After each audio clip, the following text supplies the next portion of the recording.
സ്നേഹം നമ്മളിലുണ്ടോ എന്നെങ്ങനെയാണ് തിരിച്ചറിയുക? വിശുദ്ധ ബൈബിളിലെ വചനങ്ങൾ നോക്കാം. ഞാൻ മനുഷ്യരുടെയും ദൈവദൂതന്മാരുടെയും ഭാഷകളിൽ സംസാരിച്ചാലും എനിക്ക് സ്നേഹമില്ലെങ്കിൽ ഞാൻ മുഴങ്ങുന്ന ചേങ്ങലയോ ചിലമ്പുന്ന കൈത്താളമോ ആണ്.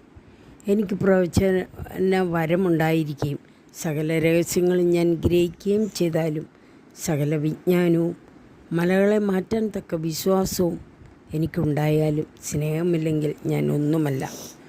ഞാൻ എൻ്റെ സർവ്വസമ്പത്തും ദാനം ചെയ്താലും എൻ്റെ ശരീരം ദഹിപ്പിക്കാൻ വിട്ടുകൊടുത്താലും സ്നേഹമില്ലെങ്കിൽ എനിക്കൊരു പ്രയോജനവുമില്ല. സ്നേഹം ദീർഘക്ഷമയും ദയയും ഉള്ളതാണ്.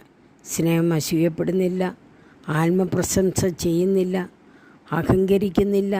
സ്നേഹം അനുചിതമായി പെരുമാറുന്നില്ല, സ്വാർത്ഥം അന്വേഷിക്കുന്നില്ല, കോപിക്കുന്നില്ല, വിദ്വേഷം പുലർത്തുന്നില്ല. അത് അനീതിയിൽ സന്തോഷിക്കുന്നില്ല, സത്യത്തിൽ ആഹ്ലാദം കൊള്ളുന്നു.